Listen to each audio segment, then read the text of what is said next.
দিনের বেলা মালদ্বীপের একটা রূপ, রাতের বেলা মালদ্বীপের যেমন অন্য আরেকটা রূপ সে বহন করে। এত রূপে সে যেন রূপবতী। আর গুণের কথা মালদ্বীপের আর কি বা বলবো বলুন। মালদ্বীপ যেন রূপে গুণে লীলাবতী। তাই চিন্তা করলাম কেননা রাতের মালদ্বীপটা ঘুরে ঘুরে দেখা যাক। তাই আপনারা তো আমার আগের ভিডিওতে দেখেই নিয়েছেন আমরা কি দিয়ে ডিনার করেছি। মাছ ধরেছি, মাছ সমুদ্র থেকে, আর সেই মাছ দিয়েই কিন্তু বারবিকিউ করে রাতের ডিনারটা শেষ করে নিয়েছি। আর রাতের ডিনারটা শেষ করেই হোটেলে চলে গিয়েছিলাম। আর হোটেল থেকে একটু রেস্ট নিয়ে দুইজন টোনাটুনি বের হয়ে গিয়েছি কিন্তু মালদ্বীপসের রাতের শহরটা দেখার জন্য। আর যেহেতু আমরা মাফুসি আইল্যান্ডে আছি তাই চিন্তা করলাম কেননা আশপাশের অলিগলিগুলো একটু ভালো করে দেখা যাক। আর মালদ্বীপসের মাফুসি আইল্যান্ড কিন্তু অনেক জনপ্রিয় একটা আইল্যান্ড। অন্য সব আইল্যান্ড থেকে মাফুসি আইল্যান্ডে কিন্তু সবাই চলে আসে নানান ধরনের অ্যাক্টিভিটি করার জন্য, কারণ মাফুসি আইল্যান্ডের সৌন্দর্যটাই অন্যরকম। তো যাই হোক, সব কিছু মিলে মিলে একাকার। বললামই তো রূপে গুণে মালদ্বীপ যেন লীলাবতী হয়ে আছে। এই যে দেখছেন মালদ্বীপসের অলিগলি, খুব বেশি জনবহুল এলাকা কিন্তু মালদ্বীপস না। আর কোনো কোনো আইল্যান্ডে এমনও আইল্যান্ড আছে যেখানে মাত্র 40 থেকে 50 জন লোক বসবাস করে। আর মাহফুজি আইল্যান্ডে একটু মানুষের বসবাস আছে। এখানে ছোট হলে কি হবে, মাহফুজি আইল্যান্ড এখানে কিন্তু সব কিছুই পাওয়া যায়। আপনি আপনার সাধ্য মতন আয়ত্ত মতন এখানে সুপার শপ পেয়ে যাবেন। আপনার সব কিছু কেনাকাটার জন্য আপনি পেয়ে যাবেন। এই যে যে অলিগলিগুলো দেখছেন এখানে কিন্তু বাংলা হোটেলও আছে। এখানে আপনার সুপার শপ পেয়ে যাবেন, যে কোনো ড্রিঙ্কসের দোকান পেয়ে যাবেন, ফলের দোকান পাবেন। আপনার প্রয়োজনীয় সব কিছু কেনাকাটার জন্য মাহফুজি আইল্যান্ডে আপনি তৎনগদ সব কিছুই কিন্তু পেয়ে যাবেন। এই যে দেখছেন হোটেল, এখানে যেহেতু বাঙালি বসেছিল আর খাবারের রেসিপিগুলো আমি দেখছিলাম, এখানে সব বাংলা খাবার পাওয়া যায়। আপনারা যারা বাঙালিরা আসবেন অন্য কোনো খাবার ট্রাই করবেন না। যদি বাংলা খাবার খেতে চান অবশ্যই মাহফুজি আইল্যান্ডের একটু ভিতরে আশপাশটা ঘুরে দেখবেন, আপনারা 2-3টা বাংলা খাবারের হোটেল কিন্তু পেয়ে যাবেন। আর এই যে ডান পাশে দেখছেন এটা হচ্ছে একটা ফার্মেসি। আর ফার্মেসির অপোজিটে ছিল একটা সুপার শপ। যদিও ছোট ছোট ছিল তারপরও আলহামদুলিল্লাহ ভালো কিছুই আমরা পেয়েছিলাম। আমাদের প্রয়োজনীয় সবটাই এখানে ছিল। আর এই যে দেখছেন এটা কিন্তু একটা মসজিদ। এখানে যেহেতু মালদ্বীপস একটা মুসলিম কান্ট্রি, তারা মুসলিম সংস্কৃতি বহন করে, তাই এখানে মালদ্বীপসে আপনি প্রত্যেকটা আইল্যান্ডেই 2-3টা করে মসজিদ কিন্তু পেয়ে যাবেন। যেটা বলছিলাম মালদ্বীপসের দিনের সৌন্দর্য একরকম আর রাতের সৌন্দর্যটাই কিন্তু অন্যরকম। অল্প মৃদু মৃদু আলো, এর মধ্যে সাদা বালির রাস্তাঘাট, এ যেন অন্য এক রূপ। আর তার মধ্যে আমরা দুজন কাপল হেঁটে যাচ্ছি মালদ্বীপসের অলিগলি দিয়ে রাতের মালদ্বীপ দেখার জন্য। মাশাআল্লাহ মাশাআল্লাহ। আর যেহেতু সুপার শপ পেয়েছি তাই সুপার শপ থেকে কিন্তু একটা জুস আর আমার হাজব্যান্ড একটা মাইলো কিনে নিয়ে এলো, কেননা রাস্তা দিয়ে হাঁটতে হাঁটতে খাওয়া যাক।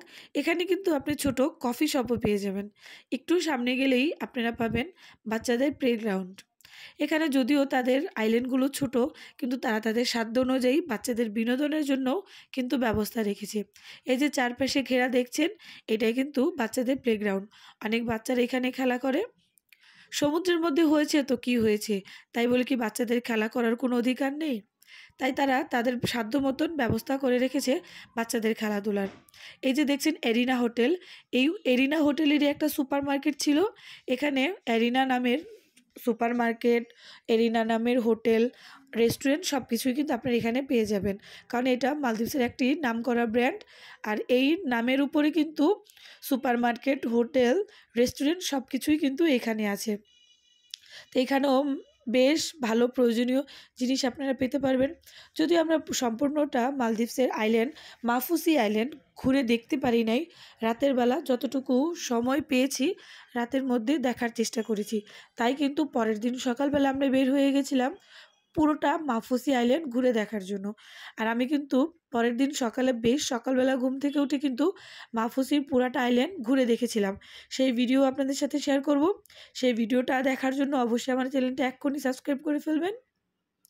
আর আমার এই ভিডিওটা যদি আপনাদের ভালো লেগে থাকে অবশ্যই লাইক কমেন্ট শেয়ার করতে ভুলবেন না। মালদ্বীপসে আসবেন, রাতের বেলা ঘুরবেন, দেখবেন দিনের বেলাতেও এনজয় করতে পারবেন, রাতের বেলাও এনজয় করতে পারবেন। অনেকে আছে যারা বিচের পাড় থাকে, বিচের ওইখানেই টাইম স্পেন্ড করে। একটু ভিতরের দিকে আসবেন, দেখবেন ভিতরে রাস্তাঘাটগুলোও অনেক সুন্দর। বললামই তো, এক অলিগলি, তার মধ্যে উপরে এক আকাশ নীল, অন্ধকারের মধ্যে মিটিমিটি যেন তারা জ্বলছে, আর রাস্তা দিয়ে সাদা বালুর এক সমাহার। আপনি বুঝতেই পারবেন না যে আপনি কোথায় আছেন, কারণ এ যেন মালদ্বীপসের অন্য এক রূপ। এই বালি যেন খুব আলতো করে আপনার পাটা ছুঁয়ে যাবে, আপনার মনটাকেও খুব ফ্রেশ করে দিবে। আমরা ভিতরের রাস্তা দিয়ে ঘুরে কিন্তু বিচের পাড় দিয়ে আমাদের হোটেলের জন্য যাচ্ছিলাম। ভিতরের এক সৌন্দর্য, বাহিরের আরেক সৌন্দর্য। যেটা বললাম, অনেকে বিচের পাড়ের এই লাইটিংয়ের এই সৌন্দর্য রেখে কিন্তু ভিতরের দিকেই যেতেই চায় না। একটু ভিতরে প্রবেশ করে দেখবেন ভিতরের সৌন্দর্যটা আরেক রকম, একটু নিরিবিলি, আর বাহিরেরটা পুরা ডিস্কো টাইপ। এটাও এক সৌন্দর্য, ওইটা এক সৌন্দর্য। মালদ্বীপসে আসবেন, সম্পূর্ণটা মাফুসি আইল্যান্ড ঘুরে ঘুরে না দেখলে কিন্তু মজা পাবেন না। আর সম্পূর্ণটা মাফুসি আইল্যান্ড ঘুরে দেখার চেষ্টা করবেন, একটু সময় নিয়ে আসবেন, দেখবেন আপনার ট্রিপটা অনেক ভালো হয়ে যাবে, অনেক সুন্দর হবে, অনেক মনোমুগ্ধকর হবে। আপনার জীবনের স্মৃতিতে খুব ভালো কিছু মুহূর্ত কিন্তু ক্যাপচার করে রাখতে পারবেন। আর এই যে দেখছেন, এগুলো হচ্ছে এক একটা অ্যাক্টিভিটির রাইডসের এগুলো পোশাক ছিল। আমরা যদিও এই অ্যাক্টিভিটিগুলো করি নাই, আরও অনেক অন্য অ্যাক্টিভিটি করেছি। আমার মনে হচ্ছিল যে আমরা যদি আর ২-৩ দিন সময় হাতে নিয়ে যেতাম, হয়তোবা মালদ্বীপটা আরেকটু সময় করে ঘুরে দেখতে পারতাম। তো যাই হোক, এটা রেখে দিয়েছি অন্য বারের ট্রিপের জন্য। যদি আল্লাহ কখনো আবার ভাগ্যে দেয়, ভাগ্যে রাখে, অবশ্যই আবার আসবো মালদ্বীপসে। কারণ আমি তো মালদ্বীপসের প্রেমে পড়ে গিয়েছি। মালদ্বীপসের রাস্তাঘাট, মালদ্বীপসের মানুষগুলোর ব্যবহার, মালদ্বীপসের খাবার দাবার, আর সবচেয়ে বেশি যেটা ভালো লেগেছে সেটা হচ্ছে মালদ্বীপসের পানি। বললামই তো, এয়ারপোর্ট থেকে বের হতে না হতেই মালদ্বীপসের পানিগুলো দেখে যেন আমার মনটাই ভালো হয়ে গেছে। আর এক এক জায়গায় এক এক পানির কালারে যেন আমার মনটাও অনেক বেশি উচ্ছ্বাসিত হয়ে গিয়েছে। আর তার মধ্যে মালদ্বীপসের এত ভালো টাইম স্পেন্ড আমি করেছি, সেটা আর আপনাদের সাথে কি আর শেয়ার করব। মালদ্বীপসে বেশ কয়েকটা দিন ছিলাম।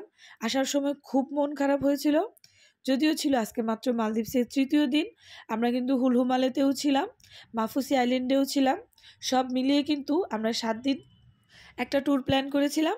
আর সেই ট্যুর প্ল্যানে করেছি অ্যাক্টিভিটি, খেয়েছি বারবিকিউ, করেছি অনেক মজা। দিনের মাফুসি, রাতের মাফুসি, মাফুসি থেকে হুলহুমালে সব কিছুই বেশ ভালো এনজয় করেছি। বেশ ভালো একটা সময় কাটিয়েছি। আপনারাও আসবেন মালদ্বীপসে। অবশ্যই দিনের মালদ্বীপ দেখে কিন্তু হোটেলের মধ্যে বসে থাকলে চলবে না, রাতের মালদ্বীপটাও ঘুরে ঘুরে দেখবেন। আশা করছি আমার ভিডিওটা আপনাদের ভালো লেগেছে।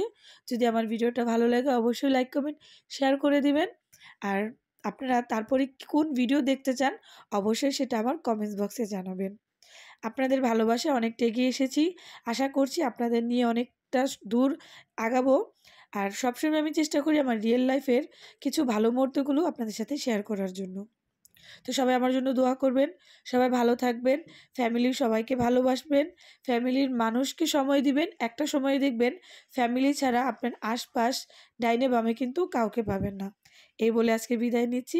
ভালো থাকবেন, সুস্থ থাকবেন। ধন্যবাদ সবাইকে। আসসালামু আলাইকুম, গুড বাই, সি ইউ। নতুন ভিডিও দেখার জন্য আপনাদেরকে আমন্ত্রণ জানাচ্ছি। আসসালামু আলাইকুম।